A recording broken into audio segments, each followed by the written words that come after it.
Trumbull Community Action Program will begin accepting applications for the Summer Crisis Program next week. The program runs from July 1st through September 30th. Applicants can receive an air conditioner or fans, repairs for central air conditioning, or help with electricity costs.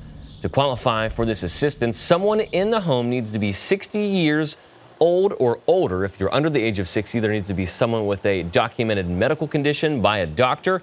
Households whose electricity has either been shut off or is in threat of disconnection are also eligible.